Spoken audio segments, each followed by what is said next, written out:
শ্রী শ্রী চৈতন্য চরিতামৃতম মধ্যলীলা অষ্টম পরিচ্ছেদ।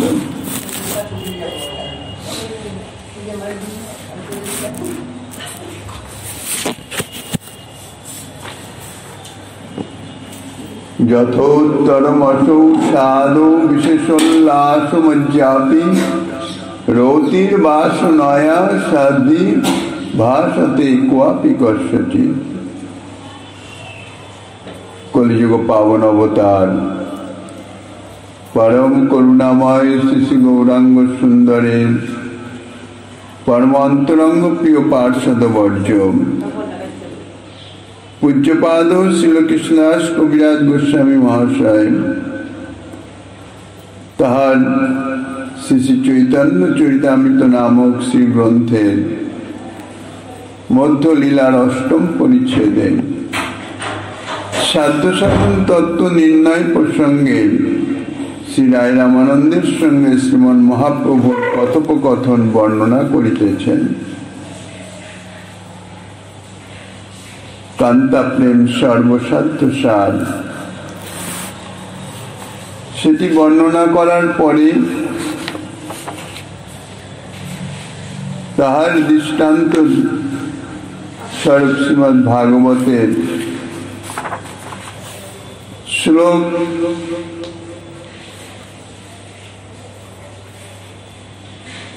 বর্ণনা করে রায় রামানন্দ ব্রজসুন্দরীগণের প্রেম যে সর্বোত্তম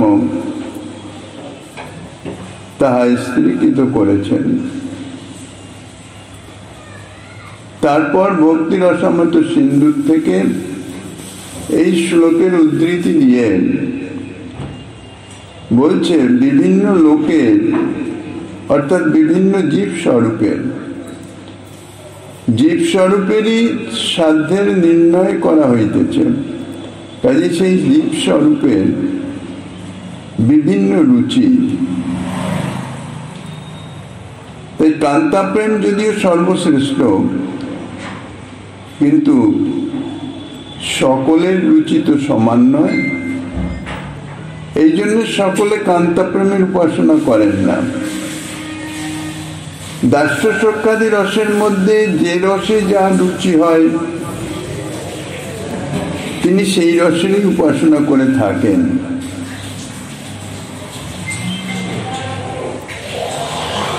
এই শ্লোকে সেটাই বলছেন।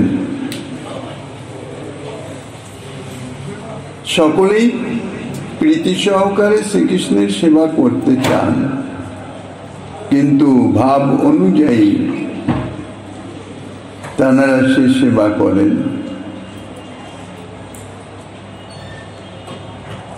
পূর্ব রসের গুণ পরে পরে হয়, 2-3 গণনে পঞ্চ পর্যন্ত বাড়য়। গুণাধিক্যে সাধাধিক্যে বাড়ে প্রতি রসে, শান্ত দাস্য সখ্য বাৎসল্যের গুণ মধুরেতে বইছে। আকাশাদির গুণ যেন পরপর ভূতে, 2-3 ক্রমে বাড়ে পঞ্চম পৃথিবীতে। দৃষ্টান্ত দিচ্ছেন শান্ত দাস্য সখ্য বাৎসল্য মধুর,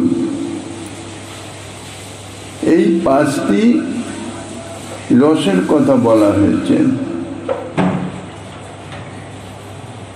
শান্তাদি কৃষ্ণ রতি, অর্থাৎ শ্রীকৃষ্ণের যে রতি বা ভাব, ভজন ক্রিয়া করতে করতে যখন নিষ্ঠারুচি আসক্তি স্তর অতিক্রম করে সাধক ভাব স্তরে পৌঁছাবেন, তখন সেই ভাব বা সেই রতি বিভাবাদির সঙ্গে যখন যুক্ত হবেন, তখন তাহার চমৎকৃতিজনক এক পরম আস্বাদ্যতা লাভ করেন, রসে পরিণত হয়। এই বিভাব এবং অনুভবাদির মিলনেই এই শান্তরতি শান্তরসে পরিণত হয়, দাস্যরতি দাস্য রসে পরিণত হয়, কারণ আস্বাদ্য বস্তু হইতেছে রস। যে যে ভাবের ভজনা করে সেই ভাব যখন বিভাব অনুভব ইত্যাদির সঙ্গে মিলিত হয়ে রসে পরিণত হয়, তখন সেব্য সেবক উভয়ই সেই রস অনুযায়ী তারা আস্বাদন প্রাপ্ত হন। সেই রকম সখ্যরতি সখ্যরসে, বাৎসল্যরতি বাৎসল্য রসে, মধুরারতি মধুর রসে পরিণত হয়।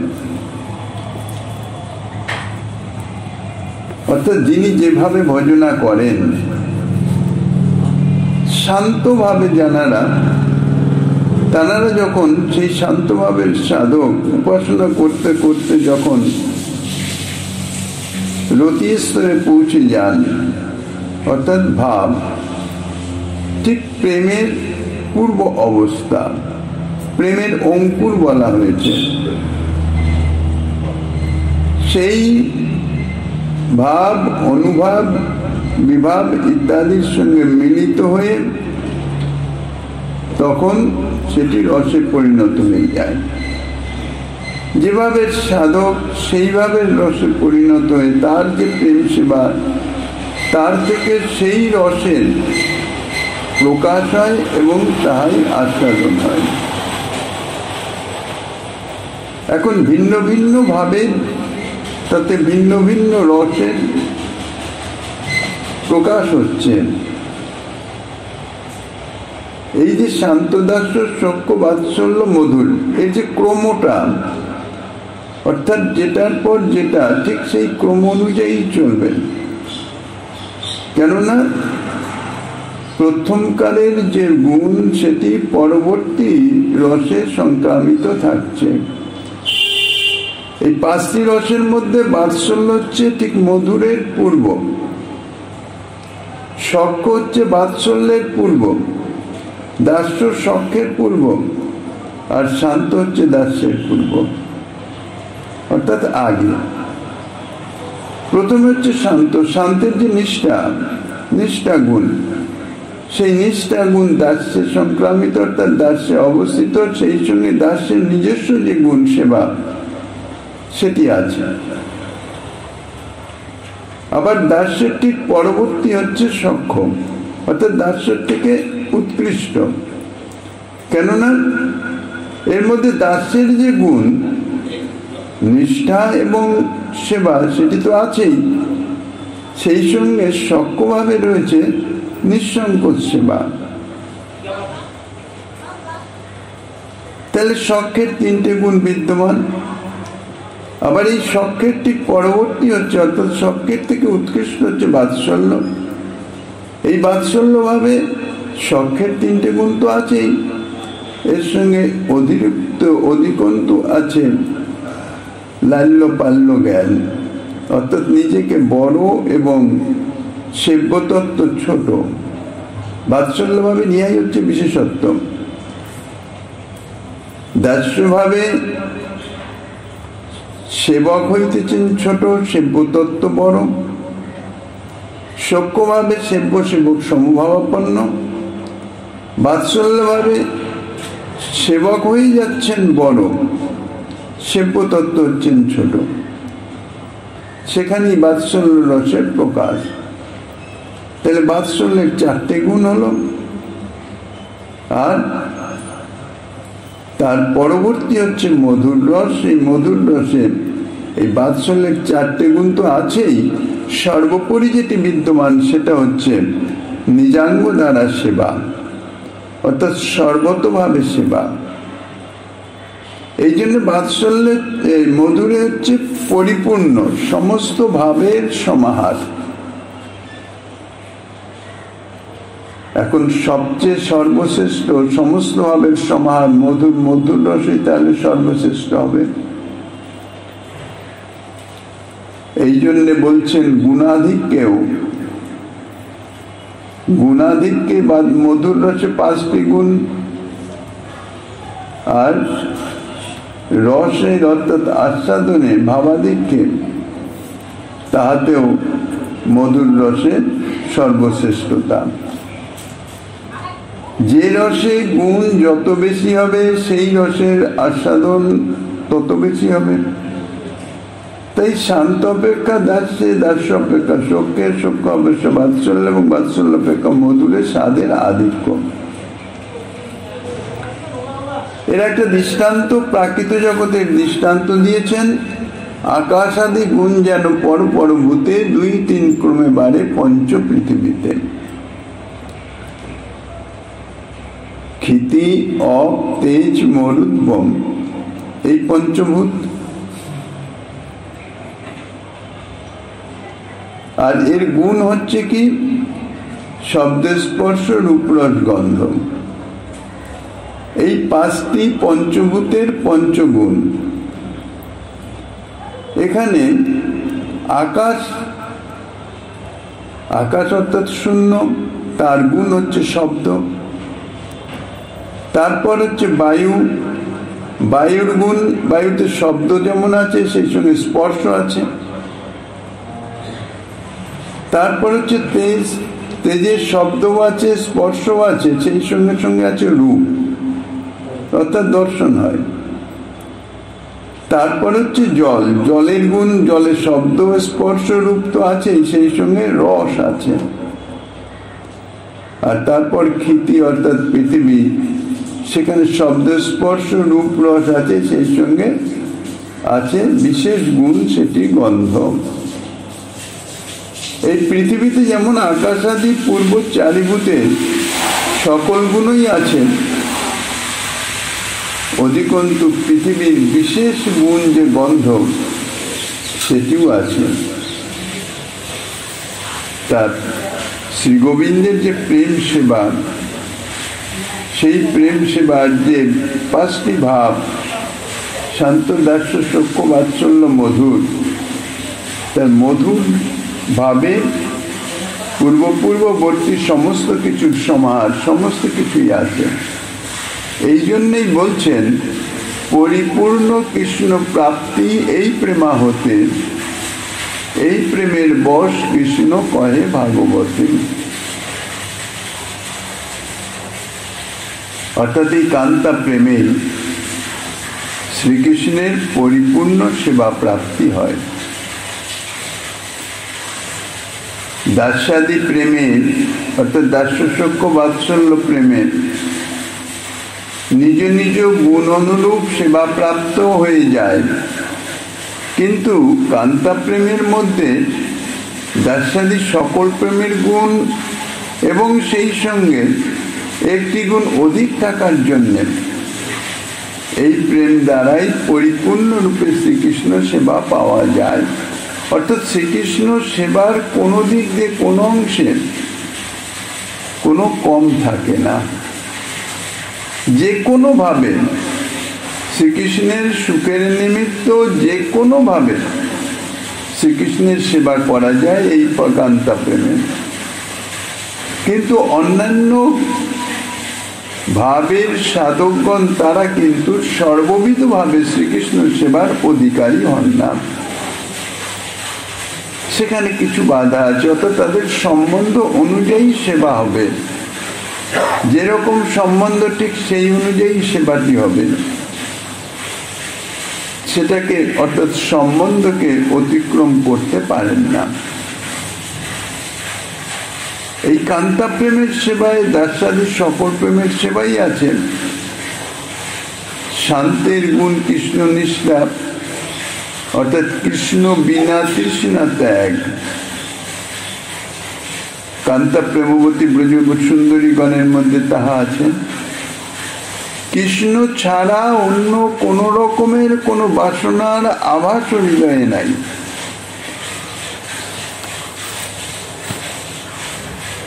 যদিও প্রেম ভক্তির ইহাই হচ্ছে মূল কথা। প্রেম ভক্তির অধিকারী হবেন সাধক তখনই যখন তিনি কৃষ্ণ বিনা তৃষ্ণা ত্যাগ অর্থাৎ কৃষ্ণ ছাড়া অন্য সমস্ত কিছু বিষয়ে তার কোনো তৃষ্ণা অর্থাৎ কোনো আকাঙ্ক্ষা কোনো বাসনার আভাসও থাকবে না। যেটি সম্যক রূপে প্রকাশিত হয় এই কান্তা প্রেমবতী ব্রজসুন্দরীগণের মধ্যে। তারা শ্রীকৃষ্ণ সেবা ব্যতীত অন্য কোনো কিছুই চাহেন না। তাই শ্রীকৃষ্ণের সেবার নিমিত্ত তারা সমস্ত কিছু ত্যাগ করে এসেছেন, ত্যাগ করতে সক্ষম। কোন রকমের বাধ্যবাধকতা বা কোনো অপেক্ষা নাই। দেহ গেহ আত্মীয় স্বজন সমস্তই ত্যাগ করেছেন, যেগুলিকে বলা হয় দুস্ত্যাজ্য, যাহা ত্যাগ করা জীবের পক্ষে অত্যন্ত কঠিন, প্রকারান্তরে অসম্ভবই প্রায়। আত্মীয় স্বজনের সঙ্গে সম্বন্ধ সেটা ত্যাগ করা দিতে পারে। জগতে বেশিরভাগই দেখা যায় যারা শুদ্ধ ভক্তি মার্গের সাধন গ্রহণ করেন, গ্রহণ করার পরে তার আচার নিষ্ঠা ইত্যাদি কিছুর অপেক্ষা থাকে, কিছুর বিধিবদ্ধতা থাকে, এবং সেই সদাচার রক্ষা করবার জন্য আত্মীয় স্বজনের সঙ্গে সম্বন্ধ পূর্বের মায়ের বজায় রাখতে সক্ষম হন না। তাহলে দেখা যাচ্ছে যে কৃষ্ণ সেবার নিমিত্ত, কৃষ্ণ ভজনের নিমিত্ত মানে কৃষ্ণ সেবার নিমিত্ত আত্মীয় স্বজনের সঙ্গে সম্বন্ধ অনেকে ত্যাগ করে দিতে পারেন, বা খুব হালকা ভাবে যেটুকু না করলে নয় সেরকম, যার মধ্যে কোনো রকম আসক্তি নাই, যে কোনো মুহূর্তে সেটি ত্যাগ হয়ে যেতে পারে। কিন্তু দেহ গেহের সঙ্গে সম্বন্ধ ত্যাগ এটি অত সহজসাধ্য বিষয় নয়। আত্মীয় স্বজনের সঙ্গে সম্বন্ধ ত্যাগটি সহজেই সম্পন্ন হতে পারে, কিন্তু গেহ অর্থাৎ নিজের দেহের সম্বন্ধে, দেহের যাহা কিছু প্রয়োজনীয়, দেহ সুখ যাকে বলে, দেহাবেশ যাকে বলে, সেটি ত্যাগ করা মুখের কথায় সম্ভব নয়। আর দেহের সঙ্গেই গেহের অর্থাৎ দেহ সম্বন্ধনীয় সমস্ত বস্তু, বিষয়, বৈভব ইত্যাদি বিদ্যমান আছে।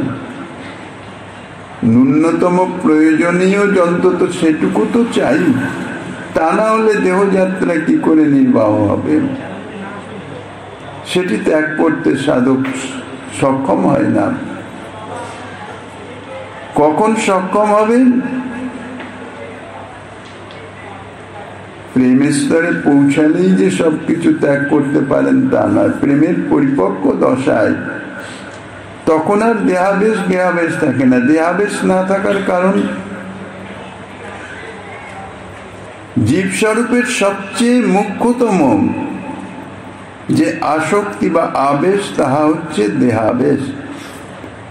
কেননা মায়ার প্রভাবে দেহে আত্মবুদ্ধি, দেহে নিজ স্বরূপ জ্ঞান, দেহই আমি, এই যে জ্ঞান, এই যে অনুভব, এই যে অনুভূতি, যেটা মায়া দ্বারা প্রদত্ত। মায়া অর্থাৎ যাহা নয় তাহাই হয়। তাই দেহায় আত্মবোধ এটি নয়, কিন্তু সেটাকেই মায়া হয় করিয়ে দিচ্ছে। তো এই দেহে আত্মবুদ্ধির জন্য দেহাবেশ সেটি বিদ্যমান থাকে। এই দেহাবেশটি যেতে চায় না, অত্যন্ত কঠিন। কেননা এই দেহের আবেশটি ঠিকই থাকবে, কিন্তু এই প্রাকৃত পঞ্চভূতাত্মক দেহের থেকে সেই আবেশটি গুরু প্রদত্ত তাহার যে পার্শ্বদ দেহ, অর্থাৎ কৃষ্ণ সেবার উপযোগী যে দেহের যে পরিচয়, যে ভাবনা শ্রী গুরুদেব যা দিয়েছেন, সেই ভাবনায় সেই পার্শ্বদ দেহে যখন সে আবেশ আনতে পারবে, যেরকম যেরকম পার্শ্বদ দেহে তার আবেশ আসবে ভজনের মাধ্যমে, ঠিক সেরকম সেরকম এই প্রাকৃত দেহের আবেশও তার ছুটে যেতে থাকবে। এবং ভাব বা রতি স্তরে গেলে তখন প্রায়শই প্রাকৃত দেহের আবেশ থাকে না। তখন বেশিরভাগ সেই নিজ পার্শ্বদ দেহের আবেশে সেইভাবে সে সেবায় নিয়োজিত থাকে, সেবা করতে থাকে। এবং তারপরে যখন প্রেম স্তরে পৌঁছে যায় তখন সেই সাধকের বেশিরভাগই, কারণ প্রেম সেবা তাহা এই প্রাকৃত দেহে তো সম্ভব নয়, সেই অপ্রাকৃত চিন্ময় পার্শ্বদেই সম্ভব। সেই পার্শ্বদেই পরিপূর্ণরূপে যখন আবেশ এসে যায় তখন স্বাভাবিকভাবে এই প্রাকৃত দেহের আবেশ চলে যায়। আর প্রাকৃত দেহের আবেশ যদি চলে যায় তাহলে দেহ সম্বন্ধীয় বস্তুর আবেশটা তো স্বাভাবিকভাবেই যাবে, অর্থাৎ গেহাবেশ তো চলেই যাবে। এই জন্যে দেহ গেহ আত্মীয় স্বজন এই সমস্ত কিছু ত্যাগ করতে তাঁরা সক্ষম হন। তারপরে এই যে ব্রজসুন্দরীগণ কান্তা ভাববতী, তাহারা দাস্যের ন্যায় সর্ববিধ সেবাও করেন। শ্রীকৃষ্ণের সখাদের ন্যায় শ্রীকৃষ্ণ সম্বন্ধে তাহাদের কোনরূপ সংকোচ নাই, কোন রকম গৌরব বুদ্ধি নাই। প্রণয়ের আতিশয্যে তাহারাও শ্রীকৃষ্ণের সহিত নিজেদিগকে অভিন্ন বলে মনে করেন। এই যে বাৎসল্য ভাব, বাৎসল্য ভাবের মুখ্য কথা হইতেছে মঙ্গল কামনা, অর্থাৎ সেব্য তত্ত্বের মঙ্গল কামনা। সর্ববিধ ভাবে মঙ্গল, কোনো দিক দিয়ে কোনো অমঙ্গল যাতে না আসে। বাৎসল্য ভাবে ইহাই হচ্ছে সার বস্তু, অর্থাৎ ইহা হচ্ছে বীজ। স্নেহবশত তৃপ্তির সহিত ভোজনাদি করানো। ব্রজসুন্দরীয়া শ্রীকৃষ্ণের সম্বন্ধে তাহাও করেন, অর্থাৎ সর্বতভাবে শ্রীকৃষ্ণের মঙ্গল কামনা করেন এবং মঙ্গল বিধানের নিমিত্ত তাহারা সদা সর্বদা সচেষ্ট। আর শ্রীকৃষ্ণের সুখের নিমিত্ত প্রয়োজনে তাহারা নিজাঙ্গ দ্বারাও কান্তা ভাবে শ্রীকৃষ্ণের সেবা করেন, করতে পারেন। তাহলে সমস্ত ভাবই, অর্থাৎ সমস্ত ভাবের সেবাই এই কান্তা ভাবের মধ্যে বিদ্যমান আছে। সেব্যের প্রীতি উৎপাদনের জন্য, সেব্যের সুখ বিধানের নিমিত্ত যত রকমের সেবা সম্ভব, অর্থাৎ যত রকম ভাবে সেবা করে সেব্যকে সুখী করা সম্ভব, তা সমস্ত একই কান্তা ভাববতীগণের পক্ষেই সম্ভব। অন্য চারিভাবে সেটি সম্ভব নয়। তাই মধুর প্রেমের সেবার মধ্যেই সমস্ত রকমের সেবার বিদ্যমানতা দেখতে পাওয়া যায়। সেই জন্যই বলছেন কান্তা প্রেমের সেবাতেই শ্রীকৃষ্ণের যথার্থ পরিপূর্ণ সেবা হয়। তা জীব স্বরূপের সাধ্য বস্তু হচ্ছে শ্রীকৃষ্ণ সেবা। এখন সেই সেবাটি পরিপূর্ণতম রূপে যে ভাবের মাধ্যমে প্রাপ্ত হওয়া যাবে তাই হবে জীবের সাধ্য বস্তু। সর্ববিধ সেবা প্রাপক হিসাবেও এই কান্তা প্রেম সর্বশ্রেষ্ঠ। তাহলে কান্তা প্রেম থেকেই যে পরিপূর্ণ কৃষ্ণ সেবা পাওয়া যায়, শ্রীকৃষ্ণ যে এই কান্তা প্রেমেরই সম্যক রূপে বশীভূত। শ্রীকৃষ্ণ বশীভূত হচ্ছেন প্রেম সেবার মাধ্যমে।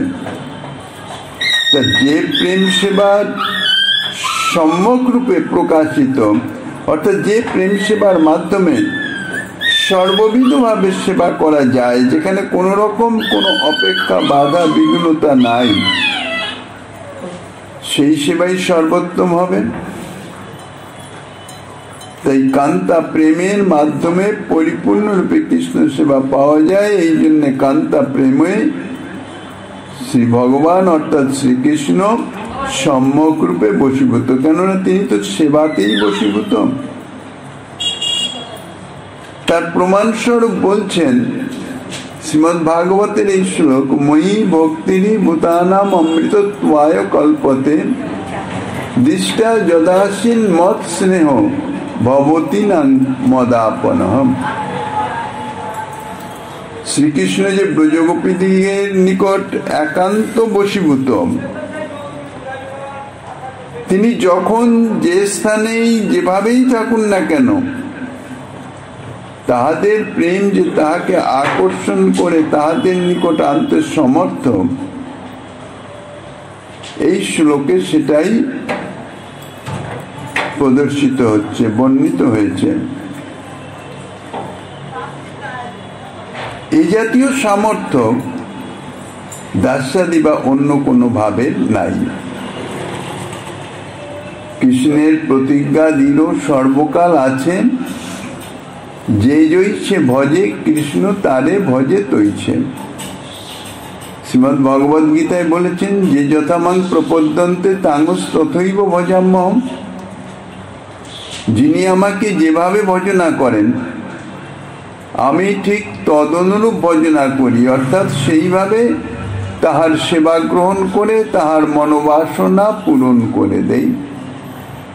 মম বর্তমানুবর্তন্তে মনুষ্যা পার্থ সর্বসব। মনুষ্যগণ সর্বতভাবে আমারই অনুগমন করে। প্রত্যক্ষে হোক পরোক্ষে হোক যেভাবেই হোক, মনুষ্যগণ কিন্তু, অর্থাৎ এই জীব স্বরূপ, সে কিন্তু আমারই সেবা করে।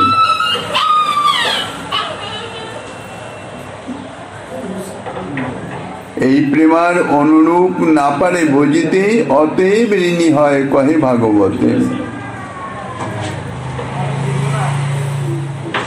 কিন্তু কান্তা প্রেমে যে সেবা,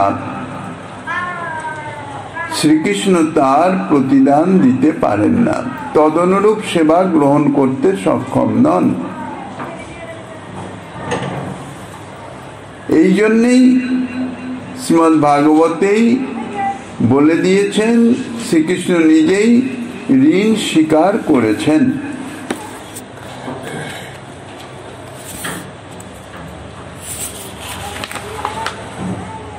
ন পারয়ং নিরবদ্ধ সংযুজাং স্বসাধু কৃত্যং বিবুধায়ুষা পিব ইয়া মা ভজন দুর্জর গৃহ শৃঙ্খলা সংবিষ্ট তদ্বা প্রতিজাতু সাধুনা।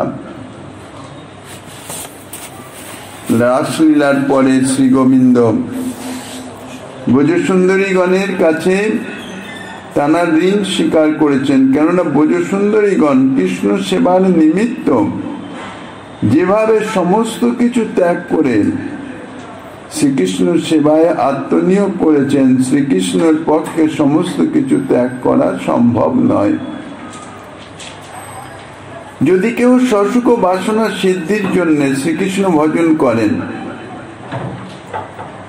নিজ কোনো কামনা বাসনা, তার প্রতিদান স্বরূপ শ্রীকৃষ্ণ সেই বাসনা পূর্ণ করে দেন, তাহলে তার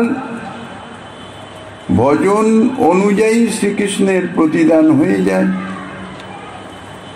অথবা যিনি যেভাবে শ্রীকৃষ্ণকে তৃপ্তি সাধনের চেষ্টা করেন, শ্রীকৃষ্ণ যদি ঠিক সেইভাবেই তার তৃপ্তির জন্য চেষ্টা করতে পারেন, তাহলেই অনুরূপ ভজন হচ্ছে। কিন্তু ব্রজসুন্দরীগণের যে কৃষ্ণ সেবা, এই দুইটি উপায়ের কোন উপায় দ্বারাই সেই সেবার অনুরূপ সেবা কৃষ্ণ করতে পারেন না। প্রথম কথা হচ্ছে, যার স্বসুখ বাসনা অর্থাৎ নিজ সুখ বাসনার যদি কিছু থাকে, সেই উদ্দেশ্যে যদি কৃষ্ণ সেবা করেন, তাহলে কৃষ্ণ তার কামনা পূরণ করে দেন, তার সুখ বাসনা নিবৃত্তি হয়ে গেল। কিন্তু ব্রজসুন্দরীগণের তো স্বসুখ বাসনার লেশ মাত্রও নাই। কাজেই ব্রজসুন্দরীগণের যে কৃষ্ণ সেবা, সেটি তো স্বসুখ বাসনা গন্ধ লেশাবাসীন। কাজেই তাদের সুখী করবার কোনো উপায় নাই। যাদের কোনো সুখ বাসনাই নাই তাদের কি করে সুখী করবেন? কিন্তু ব্রজসুন্দরীগণ শ্রীকৃষ্ণের সুখের নিমিত্তই সেবা করছেন, শ্রীকৃষ্ণকে সুখ দানের জন্য। প্রতিদানে শ্রীকৃষ্ণ ব্রজসুন্দরীগণকে কোন রকম সুখ দিতে পারছেন না। সুতরাং তাদের বাসনা পূর্ণ করে যে শ্রীকৃষ্ণ তাদের কিছু সুখ দিবেন সেটি সম্ভব হচ্ছে না। দ্বিতীয়ত, তাদের যে বাসনা সেটি হচ্ছে কৃষ্ণের সুখ। কৃষ্ণের সুখ ব্যতীত তাহাদের তো অন্য কোনো বাসনার লেশাভাস নাই। এখন তাদের যদি বাসনা পূর্তি করতে হয় তাহলে নিজেকে সুখী হতে হবে, সেটা তো নিজেরই পাওয়া হলো। ব্রজসুন্দরীদের তো কিছু দেওয়া হলো না প্রতিদানে। কাজে এই বাসনা যদি তিনি পূর্ণ করেন তাতে তারা নিজেরই লাভ হলো। ব্রজসুন্দরীগণকে তো কিছু দেওয়া হচ্ছে না প্রতিদান। তারপর দেখা যাচ্ছে যে ব্রজসুন্দরীগণ প্রত্যেকেই যেভাবে সমস্ত কিছু ত্যাগ করে অনন্যভাবে একমাত্র শ্রীকৃষ্ণ সেবায় আত্মনিয়োগ করেছেন, লোকধর্ম, বেদধর্ম, দেহধর্ম, স্বজন, আত্মীয় পরিজন, তাদের তাড়ন ভর্ৎসন, এই সমস্ত কিছুকে উপেক্ষা করে, সমস্ত কিছুকে ত্যাগ করে শুধুমাত্র শ্রীকৃষ্ণ সেবার নিমিত্তই শ্রীকৃষ্ণ সেবায় আত্মনিয়োগ করেছেন। প্রতিটি গোপী অর্থাৎ প্রতিটি ব্রজসুন্দরী। এবার শ্রীকৃষ্ণ কি করবেন? তিনি তো একজন গোপীর জন্য সমস্ত ত্যাগ করতে পারেন না, কেননা তানাকে তো সকলের প্রেম সেবা গ্রহণ করতে হবে। অন্যান্য ব্রজ পার্শ্বদগণ যারা দাস্যভাবে, সখ্যভাবে, বাৎসল্যভাবে সেবা করছেন তাদেরও তো প্রেম সেবা গ্রহণ করতে হবে, তাদের তো তিনি ত্যাগ করতে পারবেন না। কাজেই সমস্তকে ত্যাগ করে বা একজন গোপীকে সুখী করবার জন্যে, একজন গোপীর প্রেম সেবা গ্রহণের জন্য অন্য ব্রজ সুন্দরীগণকে তো ত্যাগ করতে পারবেন না। যিনি সেবা করবেন তানার সেবা তো এনাকে গ্রহণ করতেই হবে। কাজেই তিনি অনন্যভাবে কোনো একজন গোপীর সেবায় নিজেকে আত্মনিয়োগ করতে পারবেন না। এই জন্য তিনি গোপীদের অনুরূপ ভজন করতে অক্ষম। গোপীদের অর্থাৎ ব্রজসুন্দরীগণ যেভাবে সমস্ত কিছু ত্যাগ করে শ্রীকৃষ্ণের সুখের নিমিত্ত, শুধুমাত্র শ্রীকৃষ্ণের সুখ নিমিত্ত শ্রীকৃষ্ণের সর্বতভাবে সেবা করে, তার প্রতিদানে তাদের যে কি হবে সেদিকে কোনো অনুসন্ধানও নাই, ভ্রুক্ষেপও নাই। অর্থাৎ তদ্জাতীয় সেবা করতে গিয়ে যদি তাদের কোনো অধর্ম হয়ে যায় বা কোনো নরকবাস হয়ে যায় সেদিকেও তাদের কোনো চিন্তা নাই, ভ্রুক্ষেপ নাই, তাতেও তাদের কোনো রকম দুঃখ নাই। যে কোনো অবস্থায় হোক না কেন শ্রীকৃষ্ণের সুখই হচ্ছে তাহাদের মুখ্য। শ্রীকৃষ্ণের সুখের নিমিত্ত প্রেম সেবা করতে গিয়ে কোন রকমের কোনো অপেক্ষা ব্রজসুন্দরীগণের নাই। তাই এই ব্রজসুন্দরীগণের প্রেমের অনুরূপ ভজন করতে না পেরে শ্রীকৃষ্ণ যে তাদের নিকট ঋণী হয়ে গেলেন তার প্রমাণ স্বরূপ রাসলীলার অন্তে সুখদেব গোস্বামী পাদ শ্রীকৃষ্ণের মুখোক্তি এই শ্লোক বর্ণনা করেছেন। তাহলে শ্রীকৃষ্ণ বশীকরণ শক্তি, বশীকরণ শক্তি তো প্রেমে, প্রেমেতেই তিনি বশীভূত। প্রেমৈক বর্ষ তত্ত্ব, যার প্রেম যত অধিক তার তিনি তত অধিক বশীভূত হবেন। তাই বেশি বশীকরণ শক্তি এই কান্তা প্রেমে সর্বোৎকর্ষে বিরাজমান। অর্থাৎ এই কান্তা প্রেমে, এই কান্তা ভাবের, মধুর ভাবের সেবাতে শ্রীকৃষ্ণ সর্বাধিক ভাবে বশীভূত হয়ে যান, অর্থাৎ সর্বতভাবে বশীভূত হয়ে যান। এমন ভাবে বশীভূত হয়ে যান যে নিজের বলতে আর কিছু থাকে না, কেননা তিনি ঋণী হয়ে গেছেন। ঋণটা হয় কখন? নিজের যদি কিছু থাকে তো তাই দিয়ে কিছু হলেও তো ঋণ পরিশোধের পরিচেষ্টা হয়, আর নিজের যদি কিছুই না থাকে তাহলেই তো আমি ঋণী থেকে যাই। তা নিজের বলতে আর কিছু থাকে না, সর্বতভাবে বশীভূত হয়ে যান। যদ্যপি কৃষ্ণ সৌন্দর্য মাধুর্যের ধৈর্য, ব্রজদেবীর সঙ্গে তার বারয়ে মাধুর্য। এই যে প্রেম সেবা, সেবার মাধ্যমে আস্বাদ্যটা কি? সেটি শ্রীকৃষ্ণের মাধুর্য, শ্রীকৃষ্ণের কোন এক অনির্বচনীয় রূপ, অপূর্ব মধুরতা, এটাই হচ্ছে আস্বাদনীয়। এবং এই মাধুর্যের সর্বোত্তম প্রকাশ বা বিকাশ এই ব্রজলীলাতেই। শ্রীকৃষ্ণের সৌন্দর্য মাধুর্যের পরাকাষ্ঠা শেষ সীমা প্রাপ্ত হয়েছেন, অর্থাৎ চরমোৎকর্ষে পৌঁছেছেন এই ব্রজলীলাতেই। আর এই সৌন্দর্য মাধুর্য শ্রীকৃষ্ণের সর্বদা পরিপূর্ণ।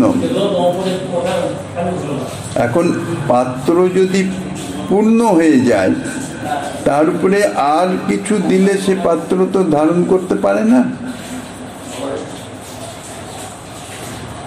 কাজেই সে যদি আরো বৃদ্ধি দেয় তা বাইরে পড়ে যায়, তার ধারণ করার ক্ষমতা থাকে না, সেখানে হচ্ছে পরিপূর্ণতা। তো এই ব্রজলীলাতে শ্রীকৃষ্ণের এই সৌন্দর্য মাধুর্য সর্বতভাবে চরম সীমায় প্রকাশিত হয়েছেন, অর্থাৎ এরপরে আর কিছু নাই, আর বৃদ্ধি পেতে পারে না। এর থেকে অধিক সৌন্দর্য মাধুর্য কোনো অবস্থাতেই আর প্রকাশ হতে পারে না। কিন্তু এই কান্তা প্রেম সেবার এমনই এক অদ্ভুত শক্তি আছে, অচিন্ত অদ্ভুত শক্তি। অচিন্ত কেন বলছেন? এটি বুদ্ধির অগোচর। একটি পাত্রে পরিপূর্ণ বস্তু বিদ্যমান আছে, তারপরেও যদি সেই বস্তুটি বৃদ্ধি পাচ্ছে এটি বলা হয়, তাহলে সেটা কি বুদ্ধির গোচর হয়? সেটা কিভাবে সম্ভব? বুদ্ধিতে সেটি নির্ণয় করতে পারে না। এই জন্য এটাকে বলা হয় অচিন্ত। চিন্তার দ্বারা ইহা কখনো বোঝা যায় না, অনুভব করতে হয় না।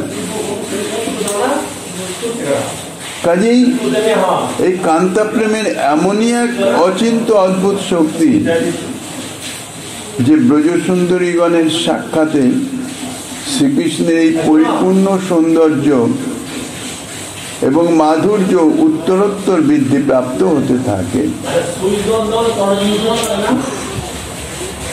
এটা চুপ করতে পারো তো, বোঝে না, শুনে সাপ্লাই জল এসে তাই ওভারফ্লো হচ্ছে। পাগল সব, পাঠের সময় কেবল ডিস্টার্ব করে।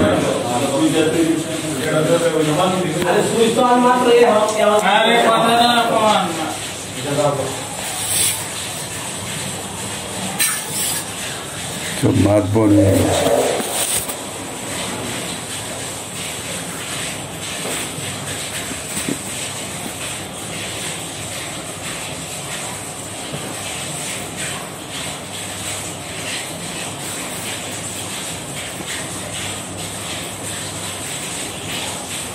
যদ্যপি কৃষ্ণ সৌন্দর্য মাধুর্যের ধৈর্য, ধৈর্য অর্থাৎ পরাকাষ্ঠা, শ্রেষ্ঠ চরমতম অবস্থা শ্রীকৃষ্ণের, অর্থাৎ ব্রজেন্দ্রনন্দন শ্রীকৃষ্ণের যে মাধুর্য ব্রজলীলাতে তাহা শেষ সীমা প্রাপ্ত, অর্থাৎ চরমোৎকর্ষে বিরাজমান। এই সৌন্দর্য মাধুর্য পরিপূর্ণরূপে বিকশিত প্রকাশিত এই ব্রজলীলায় এ আর বৃদ্ধি পাওয়ার নাই। কিন্তু তবুও এই মধুর ভাবে প্রেম সেবার এমনই একটা অচিন্ত শক্তি বা প্রভাব, মধুর ভাবে ভোজসুন্দরীগণের প্রেম সেবা, সেই প্রেম সেবার মাধ্যমে শ্রীকৃষ্ণের এই পরিপূর্ণ সৌন্দর্য মাধুর্য যেন আরো উত্তরোত্তর বৃদ্ধি পেতে থাকে।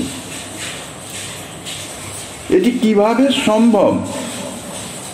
এটি বুদ্ধির অগোচর। এই জন্যেই এই কান্তা প্রেমের সেবার এই শক্তিকে বলা হয়েছে অচিন্ত অদ্ভুত শক্তি, যে শ্রীকৃষ্ণের মাধুর্য এই সেবার মাধ্যমে উত্তরোত্তর বৃদ্ধি পেতে থাকে। এর মাধ্যমে, যেটি অন্য কোনো ভাবে সম্ভব নয়, দাস্যসখ্য বাৎসল্য ভাবে প্রেম সেবায় সেটি সম্ভব নয়। সেখানে মাধুর্য নির্দিষ্ট, তার থেকে অধিক আর বৃদ্ধি হয় না। সেবার মাধ্যমে সে মাধুর্যের বৃদ্ধি হয় না। এমনি তো মাধুর্য সর্বোৎকর্ষে বিরাজমান আছেই, কিন্তু সেখানেই অবস্থিত। একমাত্র ওই মধুর ভাবের প্রেম সেবার দ্বারা শ্রীকৃষ্ণ সেই অসমর্থ মাধুর্য তাহা আরো বর্ধিত করতে পারে। সে সামর্থ্য এই মধুর ভাবের প্রেম সেবায় আছে। শ্রীকৃষ্ণের এই মাধুর্য বর্ধকত্ব হিসাবেও এই কান্তা প্রেমের সর্বশ্রেষ্ঠতা, অর্থাৎ সর্বদিক দিয়ে বিচার করলেন এই কান্তা প্রেম হচ্ছে সর্বোৎকর্ষে বিরাজমান। অর্থাৎ এই মধুর ভাবের যে প্রেম সেবা, সেই সেবাই হচ্ছে চরমতম সাধ্য বস্তু। তাহার প্রমাণ স্বরূপ শ্রীমদ্ ভাগবতের একটি শ্লোকের উদ্ধৃতি দিয়েছেন। তত্রাতি সুশুভে তাবির ভগবান দেবকীসুতঃ মধ্যে মনিনাং হৈমানাং মহামারো কত যথা।